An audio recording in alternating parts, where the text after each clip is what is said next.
तुम्ही कधी गव्हाच्या पिठामध्ये कसुरी मेथी घालून हा पदार्थ बनवला आहे का? 100% सांगते, तुम्ही कधीच हा कसुरी मेथी घालून पदार्थ बनवला नसेल. चवीला इतका भारी आहे, पौष्टिक आहे. आजची रेसिपी जर तुम्ही बघाल ना तर बनवल्याशिवाय राहणार नाही. चला तर करायला घेऊयात. एकदम युनिक आणि नवीन रेसिपी आहे. रेसिपी तुम्हाला आवडणारी आहे. संपूर्ण पहा आणि आवडली तर लाईक, शेअर आणि चॅनलवर जर नवीन असाल तर चॅनलला सबस्क्राईब करा. चला तर रेसिपीला सुरुवात करूयात. यासाठी इथे मी 1 वाटी चाळून घेतलेलं गव्हाचं पीठ घेतलंय. आपण जे रोजचं चपातीसाठी वापरतो ना तेच पीठ आहे. तर 1 मोठी वाटी असं हे गव्हाचं पीठ घेतलेलं आहे. हे बघा. आता हे गव्हाचं पीठ आहे हे एका मिक्सिंग बाउलमध्ये काढून घेऊया. यानंतर इथे मी 2 चमचे कसुरी मेथी घेतलेली आहे. ही कसुरी मेथी आपण जेवणाची चव वाढवण्यासाठी वापरतो. भाजीमध्ये हमखास वापरतो. यामुळे जेवणाची चव आहे ती दुपटीने वाढते. तीच कसुरी मेथी मी इथे घेतलेली आहे.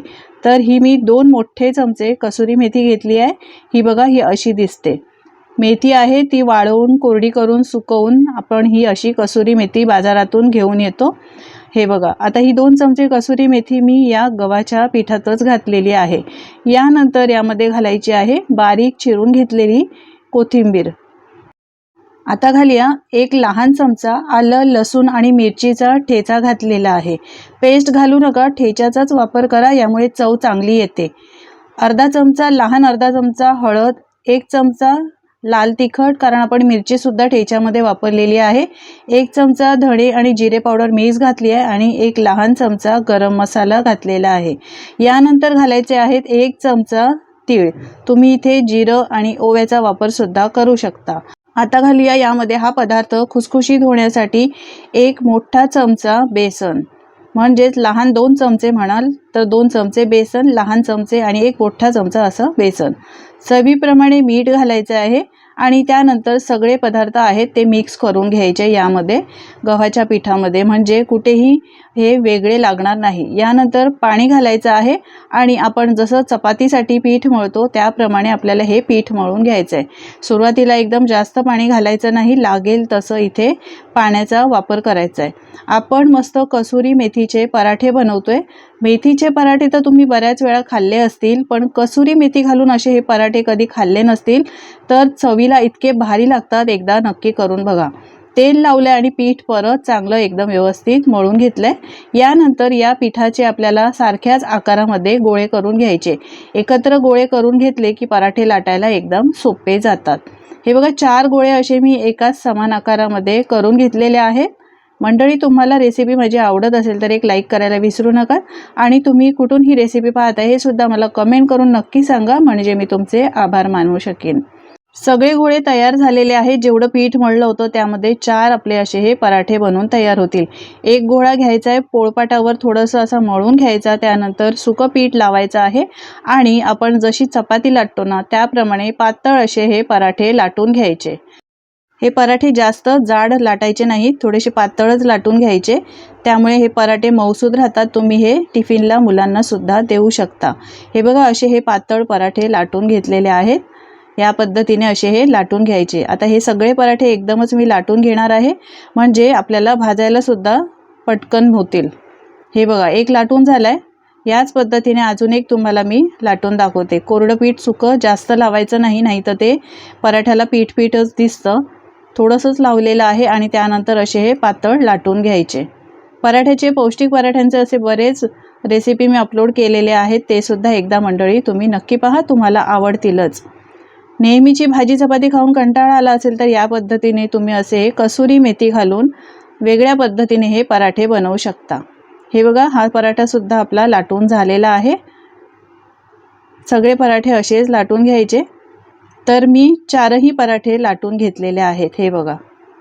नेहमीच्या नाश्त्याला तुम्हाला काही वेगळा पर्याय हवा असेल ना तर या पद्धतीने तुम्ही असे हे कसुरी मेथीचे पराठे बनवू शकता. सगळे लाटून घेतलेले आहेत. आता भाजून सुद्धा घेऊया. यासाठी तवा गरम करायला ठेवलेला आहे. यावर लावायचं आहे तूप. तुम्ही तूप लावू शकता किंवा तेल हवं असेल तुम्हाला लावायला पराठ्याला तर तेल लावू शकता. सुरुवातीलाच तव्याला तेल किंवा तूप लावून घ्यायचं, नंतर सारखं आपल्याला याला तूप किंवा तेल लावायची गरज नाही. यानंतर पराठा घालायचा आहे तव्यावर आणि दोन्ही बाजूनी चांगला खमंग, खरपूस आणि खुसखुशीत होईपर्यंत भाजून घ्यायचा आहे।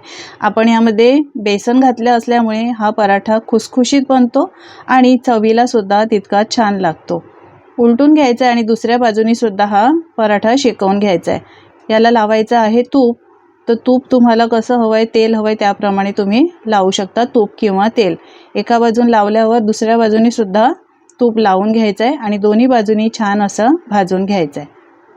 अगदी झटपट बनतात, जसे आपण चपात्या बनवतो ना त्या पद्धतीने अशा पटापट आपण हे पराठे बनवू शकता। हे बघा, एक भाजून झालेला आहे। आता हा काढून घ्यायचा आहे। काढून घेताना जाळीवर काढून घ्यायचा, म्हणजे ओलसर होत नाही आणि एक्स्ट्राची वाफ सुद्धा निघून जाते। याच पद्धतीने बाकीचे पराठे सुद्धा बनवून घेऊया। तुम्ही कधी असे हे कसुरी मेथीचे पराठे बनवले आहेत का? कमेंट करून मला नक्की सांगा। आणि तुम्हाला असेच वेगवेगळे पराठे पाहायला आवडतील का, हे सुद्धा मला कमेंट करून नक्की सांगा, म्हणजे मी ते बनवून अपलोड करण्याचा प्रयत्न करेन। हे बघा, अजिबात कुठेही तुम्हाला हा पराठा कच्चा दिसणार नाही, मस्त असा भाजला जातोय। दोन्ही बाजूनी तूप लावायचं आहे, मस्त असा खमंग सुगंध सुद्धा येतोय।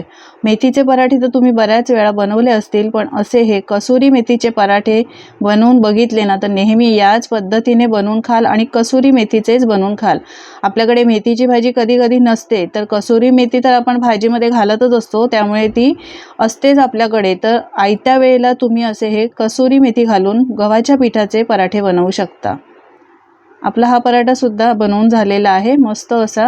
हे बघा, तुम्ही पीठ मळून ठेवू शकता आणि आयत्या वेळी सकाळी मुलांच्या टिफिनसाठी झटपट असे हे पराठे बनवून देऊ शकता। एकदम सॉफ्ट आणि खुसखुशीत बनतात, त्यामुळे दिवसभर हे मऊसूद राहतात। मुलांना टिफिनमध्ये दिले तर त्यांना ते आवडतीलच। असं पण मुलांना भाज्या कोणत्याही आवडत नाही आणि वेगळ्या चवीचे असे कसुरी मेथीचे पराठे बनवून दिले तर ते नक्कीच डबा संपवून येतील। शाळा सुरू झालेली आहे, टिफिनला काय बनवायचं हे प्रत्येक आईला पडणारा प्रश्न असतो। तर या पद्धतीने हे टिफिनसाठी सुद्धा तुम्ही बनवू शकतात। अशा टिफिनच्या वेगवेगळ्या रेसिपी सुद्धा अपलोड केलेल्या आहेत मी, त्या सुद्धा एकदा नक्की पहा, तुम्हाला आवडतीलच। हे बघा, हा चौथा पराठा सुद्धा आपला बनवून तयार झालेला आहे। सगळे पराठे काढून घ्यायचे, मस्त दिसतायत। सुगंध खूप छान येतोय, कारण आपण भाजीमध्ये कसुरी मेथी घातल्यामुळे भाजीला जितका छान सुगंध येतो ना, तसाच या पराठ्यांना सुद्धा सुगंध छान येतोय। आणि चवीला म्हणाल तर इतके चांगले झाले होते ना, छान लागतात हे पराठे। या पद्धतीने असे हे चारही पराठे मी बनवून घेतलेले आहेत। हे बघा, एकदम खुसखुशीत आणि मऊसूद झालेले आहेत। हे बघा, दिवसभर असेच हे राहतील। आयत्या वेळी झटपट तुम्ही मुलांच्या छोट्या बुकेसाठी बनवू शकता, किंवा मोठ्यांसाठी काही वेगळा नाश्त्यासाठी पर्याय हवा असेल तर सकाळच्या वेळेला तुम्ही असे हे पराठे बनवू शकता। चहा सोबत खा, चटणी सोबत खा, सॉस सोबत खा, नाही तर फक्त दह्यासोबत तुम्ही हे पराठे खाऊ शकता। मुलांना टिफिनमध्ये तुम्ही सॉस बरोबर देऊ शकता। हिरवी चटणी नसली तरी दह्याबरोबर खायला खूप छान लागतात, कारण या पराठ्यांमध्ये आपण तिखट मसाला आणि ठेचा घातलेला आहे, त्यामुळे हिरवी चटणी नसली तरी फक्त दह्यासोबत तुम्ही हे खाल्ले ना तरी एकदम चवीला भारी लागतात। मंडळी, तुम्ही सुद्धा एकदा या पद्धतीने हे पराठे नक्की बनवून बघा। आजची ही गव्हाच्या पिठामध्ये कसुरी मेथी घालून बनवलेले पौष्टिक पराठे तुम्हाला कसे वाटले, कमेंट करून नक्की सांगा। आजची ही आगळी वेगळी कसुरी मेथी घालून गव्हाच्या पिठाचे पराठे बनवलेली रेसिपी तुम्हाला आवडली असेल तर लाईक करा आणि मित्रमंडळी कुटुंबासोबत शेअर करा, म्हणजे ते सुद्धा या पद्धतीने बनवून बघतील। चॅनलवर जर नवीन असाल तर चॅनलला पटकन सबस्क्राईब करा, म्हणजे अशाच वेगवेगळ्या आणि नवनवीन रेसिपीसुद्धा तुम्हाला पाहायला मिळतील। भेटूया पुन्हा एका नवीन वेगळ्या रेसिपीसोबत। धन्यवाद।